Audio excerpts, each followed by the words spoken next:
Hey, everybody. Welcome to Odd and Untold, the podcast where we talk about all things strange and spooky. This week, I'm going to be getting into some more Bigfoot sightings. A few days ago, the lovely Rebecca and I went to the New York Renaissance Fair up in Tuxedo, New York. And we've been going to a lot of Renaissance fairs ever since last year. We started with New York, and then this year we've been doing like Pennsylvania. We did one in Connecticut, Jersey. So we've been kind of doing the local Renaissance fairs, and they're pretty cool. They have musicians and uh, entertainers, and I mean, it's a Ren fair. If you don't know what a Ren fair is, I don't know what to tell you, but Google it. There's people dressing up, and there's jousts and magic shows and jugglers and all sorts of cool things like that. So we were at the Renaissance Fair, and we're up in Tuxedo, New York, and as is my idiom these days, I kind of whenever I go to these places, I look for reports of weird things happening in the towns that I'm visiting that I'm not really familiar with. And, Tuxedo, I drive kind of past that area when I go upstate to the Adirondacks, but I've never really spent much time there. Uh, again, we went last year. I didn't do an episode on it last year. I just didn't really do that sort of thing last year. But now I'm kind of like every time I go to a new place, I have to find, UFO sightings or Bigfoot sightings or just weird things in the area. And so I looked into some Bigfoot sightings, and there's none like right there, not a lot anyway. There's one that's very near Tuxedo. We're going to get into that one tonight. Harriman State Park is in that area. So we're basically going to be focusing on Orange and Putnam counties. Tuxedo is in Orange, and then Putnam is right next to Orange County. So I'll be covering those two tonight. Before I get to that, I just wanted to give a few shout outs to people. One, my buddy Andy at Spooky Island Radio podcast. He's coming back. He was on a hiatus. I had Andy on my show, episode 66. We talked about like missing 411 stuff and portals and Bigfoot and UFOs and a little bit of everything. So great chat with Andy. I'm going to be on his show actually on, I believe, September 30th. So be sure to check that out. I'm going to link to Andy's show below so you can find him, but great podcast, and I'm glad he's back and broadcasting again. So Spooky Island Radio, the podcast name, and so check him out. Speaking of Renaissance fairs, I also want to just give a shout out to our friend Jeremy Grafe. He's a musician, a guitar player. He does the fair circuit. He's actually an old schoolmate of Rebecca's, so we've gotten to know him and his wife Lori pretty well.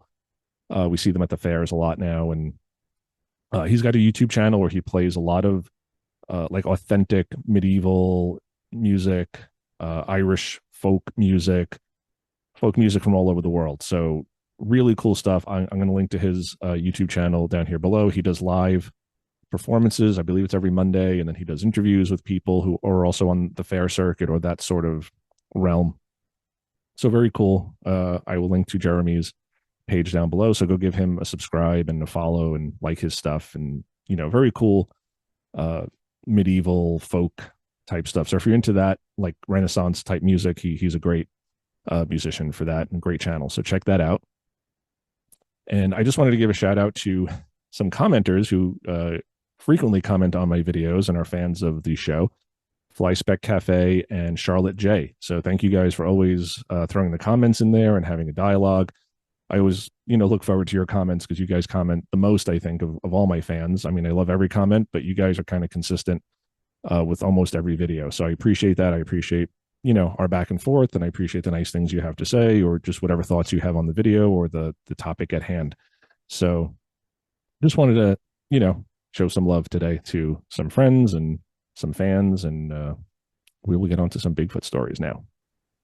Okay, so as per usual, I'm pulling these stories off of the BFRO website because it's just a great database. Lots of stuff on here. It's not complete. Obviously, not everybody is going to report their sightings at all. Some people are not going to report it on the BFRO website. They may go somewhere else, but I tend to stick with this website. It's pretty comprehensive. So this one is a motorist sighting in Harriman State Park, not far from the Appalachian Trail. And I mentioned this before, Harriman. This happened in 1994, September 14th, Orange County. And it was within Harriman State Park, a seasonal road which is closed in the winter, off Seven Lakes Drive via Tiorati Circle. And again, the nearest town is Tuxedo, New York, where the New York Renaissance Fair is held. Nearest road, New York State Thruway, Old Route 17, Arden Valley Road. And observed. My two best friends and I would take night rides into Harriman State Park late at night to see what we could spot at night, i.e., bear, deer, fox, etc. It's a beautiful park, and the solitude at night in the off-season makes the park special. Creepy, too. As we were driving the very windy Garden Valley Road, we had to go slow due to the turns and danger of the steep drop-offs on the roadside. I was a front seat passenger, high beams on, driving no more than 25 to 30 miles an hour. At the max visibility of the headlight, I see the outline of a large upright being running across in front of us and leaping in the bank of the high side of the road, instantly disappearing into rhododendron thickets. I freaked out upon first visual and alerted my friends. The driver hit the brakes. Windows open, we could hear thrashing of the ground from running, but the sighting was over. My friend, the driver, did see movement, but couldn't make out what I made out. We both agreed on the sound of it fleeing up the steep slope. What solidified my two friends' belief in what I saw was the look of fright and amazement on my face. Features of the upright being I saw were large, thick, long, hair-covered legs, human-like strides, and tall enough that the headlights did not focus above its midsection. So I couldn't make out facial features. We were not drinking or doing any illegal substances. I would love to be able to speak to the park worker who had a sighting in the same location. I'm so excited to finally be able to tell this encounter. Other witnesses, so there was two other witnesses, his best friends. We would go for rides through the park late at night to view wildlife, which is plentiful. Just an awesome night drive on remote, dark, quiet country roads. We do this often to see what we might find. Other stories. Upon logging onto the BFRO website and searching for sightings in New York State counties I frequent for fishing/hiking, I was beside myself to see the report of a parks worker who lives in the cabin on Arden Valley Road, have a sighting not more than a mile or so from mine. This is why I'm reporting my sighting. Till now, I was scared/embarrassed to say anything. This is not a coincidence. I'm in astonishment of the other sighting and the parallels of mine. I remember it like it was yesterday and will never forget it.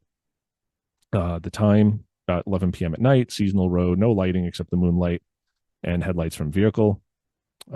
Witness says 65 to 70 degrees out, clear starlit night, no moon, dry conditions. The environment was a narrow road with no shoulder. The road takes you up and over a small mountain and out the back side. Steep slopes, small ponds, and outlet creeks traverse the terrain. Old school summer camp, closed up for the season, some pine forests, mostly hardwoods. So I'm going to go through the follow-up investigation by BFRO investigator Mike Young, and then I'll give some thoughts on this. So Mike Young says, Harriman State Park is the second largest park in the New York State park system. The skyscrapers of New York City are visible from the highest peaks in the park. The park is the crown jewel of the Palisades Interstate, New York and New Jersey, park system, 31 lakes and reservoirs, 47,500 acres of pristine, forever wild wilderness. The U.S. Military Academy at West Point is 20 miles to the northeast. New York City is only 30 miles to the southeast. So yeah, I mean, Harriman's only a little over an hour maybe from New York City. The Appalachian Trail, AT, crosses Seven Lakes Road, and the area is a major junction for the AT and the Long Path, which starts at the 175th Street subway in New York City and proceeds north to the Catskills and ends at the Adirondack Park. So Josh and I we did a winter camping trip in the Catskills, and we were on the Long Path. It was up at Burnt Rossman Hill State Park. So we actually camped there. We saw people kind of doing, not saw them, but they were signed into the log going through the Long Path. The path connects the three largest New York State parks, Harriman, Catskill, and Adirondack in New York State. The Long Path has spurs connecting the High Point, New Jersey State Park, where there have been several Bigfoot sightings and BFRO expeditions. Sighting occurred 1 mile west of the intersection of the two trails. I interviewed the witness. He mentioned BFR report 5703 occurred in basically the same area at the same time of year.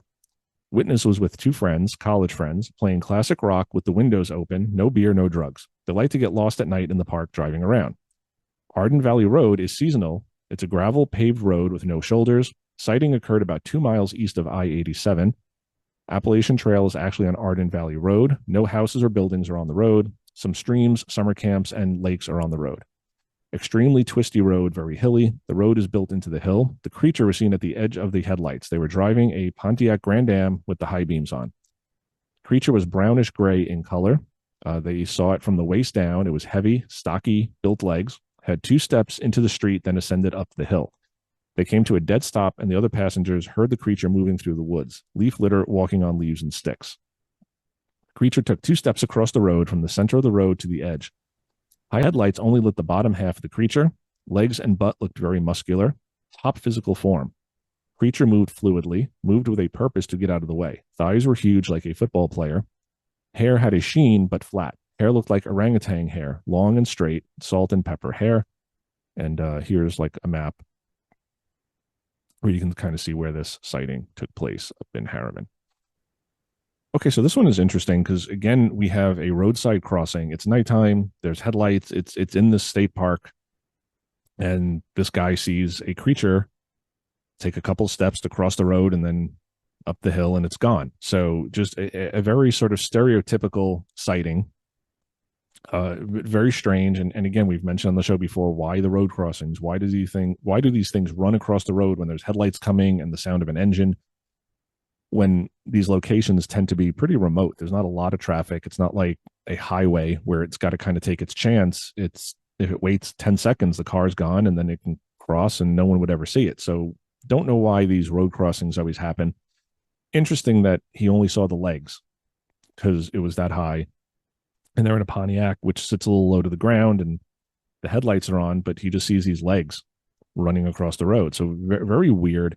And again, they mention we weren't drinking, we weren't doing drugs.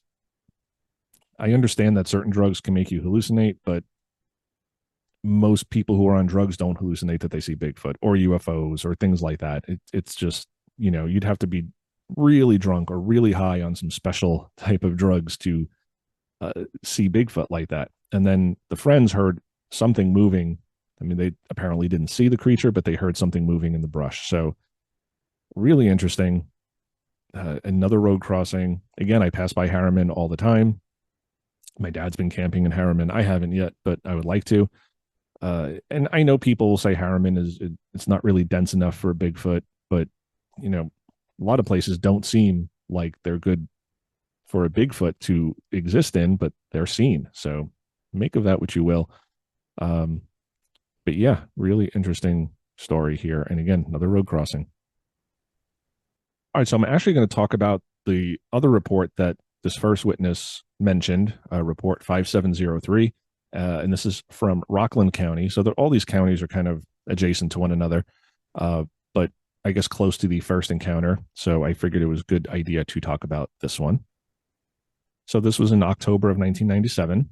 Again, Rockland County, I-87 to exit 15A, 14 miles north to Harriman State Park / Bear Mountain, Arden Valley Road, 3 miles up on the right, first camp, Sunrise, quarter mile up, driveway on the right. Nearest town is Monroe. Nearest road, this is a state park, one road in, one road out. So this possible nighttime sighting by a campground operator in Bear Mountain State Park. So he says, "Hi, it was October, about 10:30 p.m. I was coming home with a friend from work. You see, we run a campground in the summer in Bear Mountain State Park in New York, but we stay there all year round. I love it. In the summer, there is lots of noise. We have as much as 300 kids at a time, overnight for 3 months. In late August, everything winds down. While the kids are there, you don't see much wildlife. Even the deer, which we have a lot of, seem to find somewhere else to live. Guess they don't like kids. It takes about a month for the woods to come back to life. This is the best time of the year because it's so quiet. During the winters, I do other work outside the camp to make money. This night, I wasn't driving, so I like to watch what the headlights find. The roads are windy, so the light often pan the sides where you might see a raccoon or a bear. Well, driving into our camp, there is a few S-turns. When I saw something sitting on a boulder about 30 to 40 yards up on the hill, I freaked. I asked my friend if he had seen that, and he said, "What?" I said, "Back up," and he did. When the lights hit it, I said, "Stop." Wow, it was a brown, hairy thing, but you still saw some skin. It wasn't sitting, it was crouching on all fours. It had been staring at my friend's cabin where his wife was alone. I was staring right at it, and I was close. When the headlight hit it, it sat for 3 to 4 seconds staring before it leaped from a crouched position about 9 feet to another rock. It stood up and began to run away on 2 legs. I saw it run for about 15 to 20 feet before I couldn't see it anymore. It was running down the other side of the hill. My friend still didn't see it. I asked him to drive up this little access road to get closer, but it was gone. So weird. Also noticed, yes, a year later, I found trees at the entrance to our camp broken. There were 3 trees broken off about 6 to 6.5 feet high. They were strange because they were healthy. Nothing else was damaged in the area. The break was in about 2 inches high, and the trees were 3 to 4 inches thick. The tops were left folded over, still attached to the trunk, kind of like a piece of wheat when you fold it over, only there was no peeling like when the wind breaks a tree. They were growing in the midst of old growth, 100 and 120 feet tall. I just watched a special on Discovery about a man in Oregon. He described similar tree breaks. That is why I was so interested in these. Other stories, never heard. Timing conditions about 10:30 at night, cold, clear, well lit with the headlights. So this one, we hear something very interesting, and I've mentioned this on the show before, that you have reports of these creatures looking in houses, sometimes peeking in windows or just being in the yard and looking in through the door at women or children. And this one, it's saying he was looking at his friend's wife. So in the cabin. So very interesting. It was on four legs, it was on all fours, and then it jumped up and ran on two legs. So not a bear. Again, bears are not going to jump up and run anywhere on two legs. Brown, hairy. Could it have been a bear? I don't think so. Even though the kids kind of scare away the wildlife, they're going to move back in. So bears would come back in, but a bear is not going to jump up and run away on two legs. And he says he's seeing it run for 15 to 20 feet. A bear, cannot run on two legs. And if it takes 2 or 3 steps, that's a lot in the wild, an untrained bear. So this is another interesting one, not necessarily a road crossing, but they see it on the road at night. They're driving. And anytime I'm a passenger, whenever I'm a passenger or driving, I don't really drive at night. I can't really drive at night anymore due to my eyes. But anytime I'm a passenger at night, I really, in the woods, I always try to look and see what I can see, because you just never know. So thought this was interesting, and it just kind of ties back to the first story. So let us move on. Okay, so we're returning to Orange County again, and scream exchanges heard by camper on the Appalachian Trail near Greenwood Lake. This is from July of 1973. Nearest town is Greenwood Lake. Nearest road is Route 210. And the witness says, I had parked my Volkswagen Beetle at the junction of Route 17A and the Appalachian Trail, intending to camp out overnight along the trail. I then hiked south on the trail about 4 miles along a ridge that overlooks Greenwood Lake until I was perhaps just above the New Jersey line. Since I had hiked this section of trail before, I knew of an ideal camping site, a large outcropping of bedrock that rises about 10 feet above the surrounding terrain and has a sheer drop-off on the west side, with a small swampy area on that side. I unrolled my sleeping bag and bedded down as soon as it got dark, enjoying the magnificent view of the sky before dozing off. About midnight, I awoke for some unknown reason, and shortly after heard the most horrifying high-pitched scream I'd ever heard out in the woods, perhaps 100 yards to my southeast. I scrambled out of my sleeping bag and quickly put my boots on. Then the scream repeated itself, and I was positively terrified, as I knew it was miles in the dark to my car, and I only had a small flashlight. Thinking to scare off what I assumed was an animal, I screamed back at it, and was aghast when it returned my scream. Several more screams were exchanged, and then silence. With my heart racing, I gathered up all the stones I could find in depressions in the rock I was camping on, and began throwing them in the direction of the loud scream originated. Then, to my horror, another scream came from another direction, south-southwest of me, which astonished me as I heard no noise or movement, and in those days had extremely good hearing. I hurled rocks at this direction, with more screams being exchanged. This process went on for another hour, and then quiet, but I stayed up all night. In the morning, I checked the area where the noise had originated, and discovered it was covered with dry leaves, which made me more puzzled why I heard no noise. Also noticed nothing. One witness, it was just him. He was out there camping alone.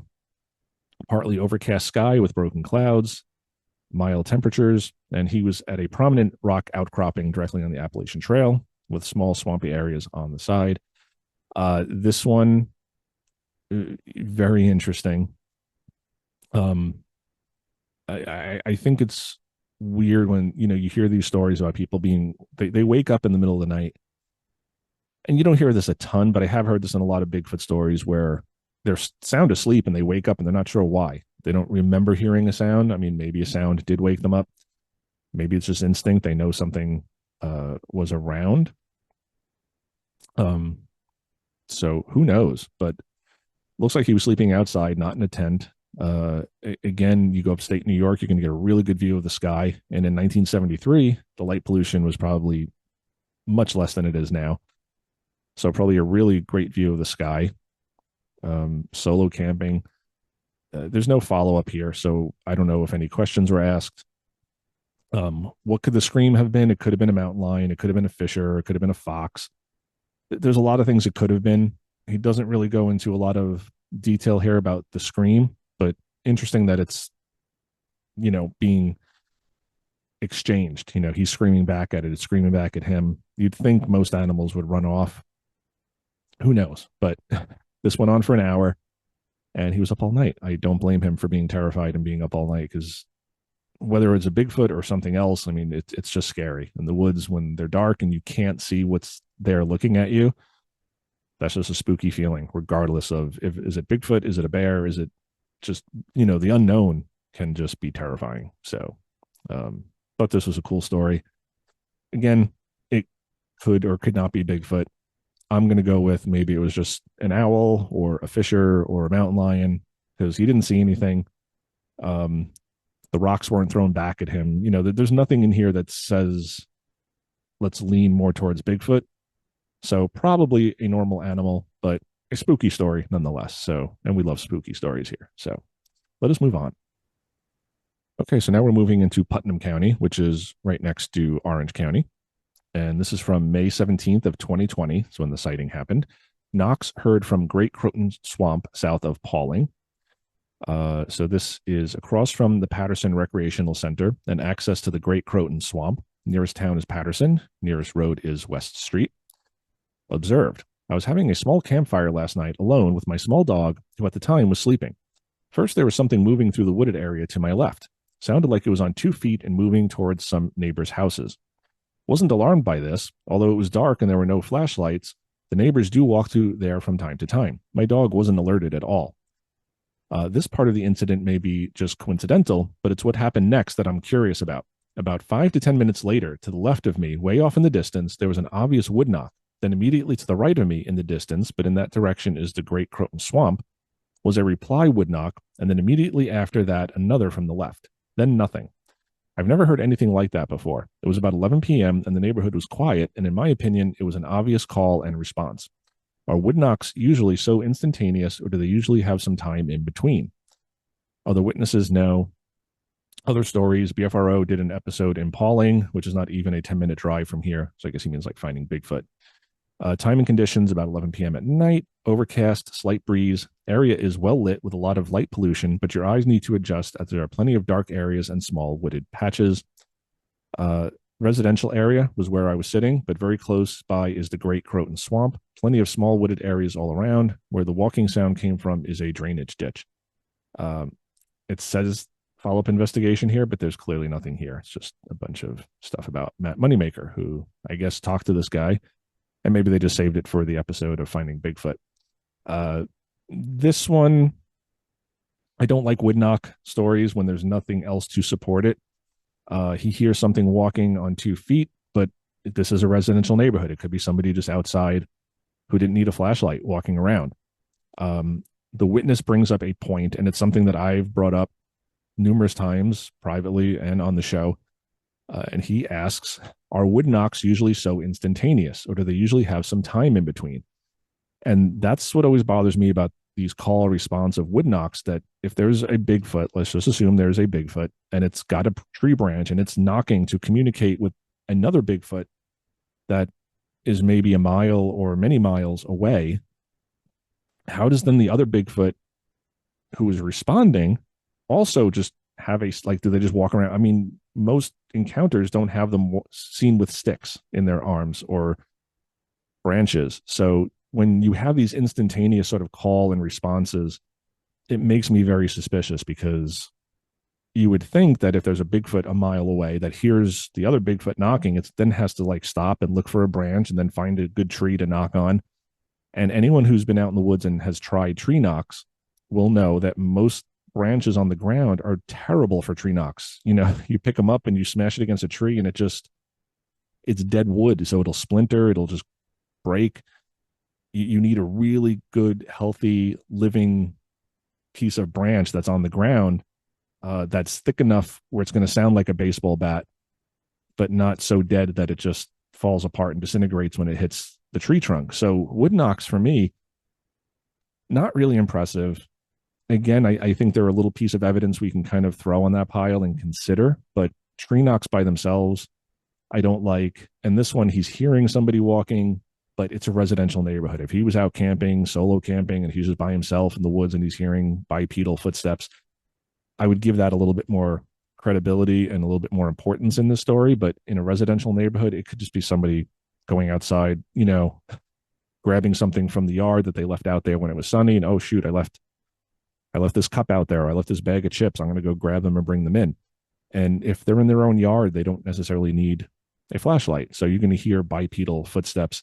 So for this one, not really impressive, but I like to mention them because, again, it's all part of a greater tapestry here. Wood knocks on their own don't really impress me, but when people have these experiences in these places, you start building the case. So throwing it in here, but again, not really impressed by wood knocks. So to continue in Putnam County, this next story, possible red eyeshine in the woods near Garrison, New York. And this took place on September 20th, 2004. Location, Route 9 to Snake Hill Road, third private road, 200 yards in. Nearest town is Garrison, nearest road is Route 9. So the narrative goes, I went to retrieve a bobcat loader from clients at a job in Garrison, New York. I went late with a large dump truck and a heavy trailer. I pulled up to the house adjacent to the road, leaving the truck running and lights on. I could smell a skunk-like smell, but thought nothing of it. And again, you're going to smell that outside in the woods a lot. You'll just, skunk was through here. I loaded the machine onto the trailer, chained down one side, crossed in front of the truck, and noticed red eyes at about 75 to 100 feet down the road, looking back at me. They seemed taller than 6 feet tall, just out of range of the headlights. I quickly got to the other side of the truck and chained the other side down and ran back to the cab of the truck and saw the same eyes staring back. I got into the cab and told the other person with me I had seen something. I looked up and the eyes had moved off into the woods to the left. My problem was there was no way to back down the road and I had to trough where this thing was standing. I started the truck up the hill past the point I had seen the eyes and continued past to the inroad and prayed I could 10-point turn this thing, turned around and get out of there. Upon pulling onto the side road and backing up and trying to get the truck turned around, I saw those eyes 30 feet off in the woods looking back at me, eye level. This truck is a medium-duty International 1954 series, so eye level is about 7 feet. I got the truck into gear and started down the road as fast as I could, not looking back until I was several miles down the road. I told my friend I saw bear or wolf as to not alarm them. I know that bears don't walk upright at a steady level and they usually run off after any encounter. That's true. The other witnesses, yes, in his truck there was another friend. It was about 7 or 8 p.m., heavily wooded area of hemlock and spruce and oak. So let me get into there's a very short follow-up investigation here by BFRO investigator Paul Conroy. He says, I spoke with this witness at length on the phone. He was able to recall the incident in detail without hesitation. He was articulate and specific when recalling the experience. Various elements of the incident, including the height, persistence, and changing position of the eyes, led him to conclude they were not the eyes of a bear, wolf, moose, etc. Moose and wolf are not native to the area. So this is another one where it's very ambiguous. It's red eyeshine. And I try to take people who live in these areas at their word because they're much more familiar with local wildlife and what you're going to see versus like a city person like myself. But the eyeshine alone, again, it's interesting. It's an interesting piece of the puzzle, but it's not conclusive or really compelling in any way.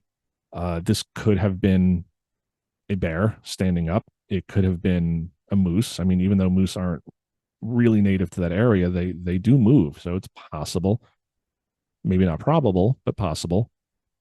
It could have been an owl, perched on a branch. But most trees are not going to have owls at a 7-foot height. Most owls are going to stay up higher. But again, it's always a possibility. He didn't hear anything walking, or he doesn't say that anyway. He didn't hear any breathing. It's red eyeshine, which can be creepy, but on its own, it's not super impressive. And, I did an episode very early on, and I'll link to it below, where Josh and I were camping and something big came through the woods and was staring at us as we were sitting at the campfire. And we saw the eyeshine, We saw like it was like an amber yellowish eyeshine, but it was about 8 feet tall from our estimations from the next day. Uh, could it have been a moose? Could it have been a bear standing up? Of course. It wasn't an owl because we heard something big walking through the woods. You could hear the footsteps. You could hear it snapping branches. Like we heard it coming before we saw the eyeshine. Like we heard it sort of come into camp, and then you could see the eyeshine, and then it continued moving along, its path past our campsite. So it was definitely not an owl, but it could have been a bear, it could have been a moose, it could have been a wolf, but it was tall and it was eyeshine. And again, I can't say that what we saw was Bigfoot. I don't know because we didn't see anything more than eyeshine. I know it wasn't an owl. I can rule that out because it was big and you could hear it taking footsteps. You could hear the leaves crunching and the branches breaking. An owl's not going to do that. You'll hear an owl just fly away. So this one, again, interesting, but not really compelling, just eyeshine. But it's in this area, so something to consider. What do you guys think? Let me know in the comments. Okay, so our last report for this episode, the Hudson Valley, Orange County, Putnam County, Hudson Valley area of New York. Two young boys see a crouching animal. And this sounds like what the camp administrator had seen, crouching animal. This is from August 21st of 1980. Location details was Big Buck Mountain State Park. Nearest town is Kent. Nearest road is Farmers Mills. This is all in caps, so he's yelling this to the rooftops. Observed in the summer of 1980, and at the age of 15, a close friend and myself were hanging out on a trail off a road in my community. Our plan was to hang out, drink some beers, and listen to music. It was a beautiful, full moon lit night, so bright you could almost read. We ascended a trail well known since boyhood, plinking cans, etc., and found a nice place to chill out at the base of another hill, near a small ravine. We were listening to the radio for approximately 20 minutes and carrying on, no beers yet, when my friend grabbed my arm and pointed to a figure hunching and holding onto a small tree with its left arm, approximately 30 feet away and up the trail from us. The trail was about 10 to 15 feet wide and let a lot of moonlight filter through. I was immediately alarmed because something about the figure seemed off to me. Even as a boy of 15, to me, its stance was very much like a primate, hunching. We both said, "What the hell is that?" And thinking it has to be a human, began yelling every community weirdo's name we could think of at it. The thing was riveted, no movement at all. It really appeared to be studying us. After a very short time, we both advanced toward it and tried to get a better look at it. I will never forget what I saw. A medium-sized monkey/ape-like creature. Its proportions were ape-like to me, a long torso, long arms, shorter legs, and a large, long head that seemed out of place for the body size. Sorry, I didn't see the feet. Of what I saw was completely covered with fairly long hair. I could not see facial features, but due to the moonlight, its head hair was a lighter color. Don't laugh, but almost a light greenish color. And that could be just from the moonlight giving it that sort of tint. Its stance was almost like squatting, with its right arm hanging slightly away from its body, with elbow out and top side of forearm facing us. Its left hand was grasping a branch at its head level, with legs bent and knees facing us. I can't emphasize enough how the legs appeared too short for the torso, and the arms seemed too long for the torso, and the head seemed too tall/large for the body. It was very, very, very disturbing. Remind you that during all this, we are screaming to each other, "What the hell is it?" My friend advanced even further toward it. I was frozen with fear at this point. My friend yelled, "Run, run, run." We both bolted back down the incline, and all the way home, we were next door neighbors, and the only thing we said while sprinting home over and over was, "What the hell was that? I don't know." We did not discuss it further that night. The following day, we asked each other what the other person saw, and we both agreed very closely on the description, only my friend saw a little more detail. After some time, we made up the name the Green Monkey due to the greenish tint, he says hint, the moon made on its head. I have only told this tale to family and close friends due to fear of being ridiculed. My friend has never really wanted to discuss what we saw, especially later in life. In 1990, my father passed away, and in 1994, I moved into the same house/community, and to this day, my friend refuses to discuss the incident, and at night on my property, I still catch myself being scared when I'm outside at night, especially if it's dark.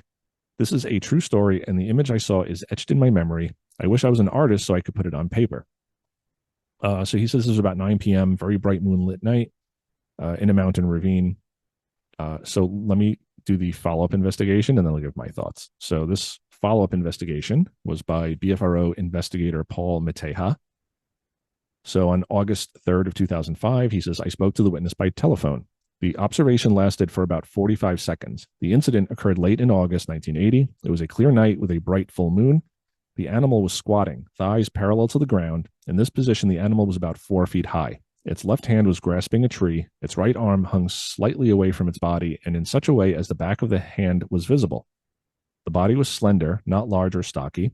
The witness suggested that the body looked more like a monkey or orangutan.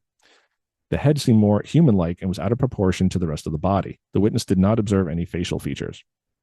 The witness described the hair as green, but explained the hair wasn't actually green. The moonlight reflecting off the animal gave it an odd grayish-green hue. The witness's friend will not talk about the incident and would rather forget the whole thing. So I like this story. This is one of those things where it's not ambiguous. They saw something. They saw a figure. It moved. They could see the hair. They could see the proportions of this thing. Could it have been a bear? I mean, again, skeptics are going to say it's a bear. It's another animal. Misidentification. Is that possible? Yeah. I don't think it's probable, though. I mean, they approach this thing. They're yelling at it. At first, they're not even thinking Bigfoot or bear or anything. They just thought it was like someone else from the community, and they're like yelling at it and trying to be fun with it. They're teenagers. So at first they're just thinking this is another person, and, they're kind of yelling and horsing around. And as they get closer and get a better look, they're seeing that this is sort of monkey-like in its proportions, the long arms, the short legs, covered in hair, holding onto the tree branch. And, bears aren't really going to do that. And a bear, when people are running at it or approaching it and yelling, in this part of the state, I mean, this part of the country, we just have black bears, and they're like big dogs. You chase after them, they're going to run away for the most part. This thing didn't seem to run away. They eventually had to run away from this thing. It was holding its ground. So I think this is an interesting one because it's either Bigfoot or a misidentified animal. Misidentification is what I'm trying to say. Or they're just making it up, and I don't think they are. You have this other friend who's unwilling to talk about it. They saw something. Like, what the hell was that? He's still scared at night in his own backyard. Just a really interesting encounter. They saw something that they shouldn't have seen. And again, I would think that kids would know that it was a bear. At first, they're thinking it's a person. When they realize it's not a person, their second thought should be bear. But they're saying, no, this had monkey. It was very monkey-like. It looked like a primate, an orangutan. So really interesting. And a good story to leave off on, because they saw something. They actually saw, not just, heard tree knocks or heard a scream or saw, some eyeshine. They're seeing this figure. So it can only be one of a couple of things. You can't say this might be an owl, this might be a deer, this might, it's either a bear, a Bigfoot, or they're making it up. I don't think they're making it up. I don't think any of these stories on the BFRO are made up. I don't know why people would take the time to type this all out and put it in there and not give their name and not want, again, it's not impossible, but it doesn't make sense for people to hoax this and then get nothing out of it. Could it have been a bear? It's possible. It's summer. It's nighttime. They're kids. They're 15 years old. So you'd think they would know what a bear looks like, but you're in the spooky woods. The moonlight could be hitting it weird. It looks green. I don't know. It could have been a bear. It could have been something else. But I think these guys saw something that really freaked them out, and that looked more like a monkey than a bear, and they ran out of there. So really interesting. But and again, that it was crouching. It's kind of like watching them. So very interesting. Okay, everybody. So there's our Bigfoot sightings from the Hudson Valley in New York, Orange and Putnam County. Tuxedo is in Orange County. That's where I went to the Ren Fair. And there's like mountains and stuff around the Ren Fair. You're kind of in the Ren Fair is actually like kind of in this valley, and you're kind of not fully surrounded, but there's mountains around, and it's just beautiful, beautiful place. We love the Ren Fair, and I just love getting out into nature and getting out of just an hour out of the city, and it's just mountains and ponds and lakes and streams and fresh air, and it's just wonderful. And I always just love reading about, any sightings in these areas that I'm in, because you're looking at these hills and you're like, that's a pretty big, foothill or mountain or whatever you want to call it. And it looks kind of squatchy. It looks like, stuff could hide up there easily and just never be seen. So I love kind of researching these areas once I'm there and just learning about, are there UFO sightings? Are there Bigfoot sightings? Are there alleged haunted houses or just anything else weird in those areas? So I may come back to this and just look at UFO sightings or whatever, but just kind of coming off that Ren Fair high was pretty cool. So, yeah, in the meantime, everybody question everything. Was the eyeshine really a Bigfoot? Was it just an owl? Did these kids see a monkey crouching and looking at them? Questions to ask, because some of these stories are very clear, like they're seeing something very clearly, and other times it's a tree knock or it's a scream or it's red eyes in the woods. So you have some really good stories and some really ambiguous ones, but question everything. We got to question it. As I said, check out my buddy Andy, Spooky Island Radio podcast, Jeremy Grafe. He's got some awesome music. I'm going to link to them below, so please go give them some likes and some love and some subscribes. And we will see you next week, everybody. Rock and roll.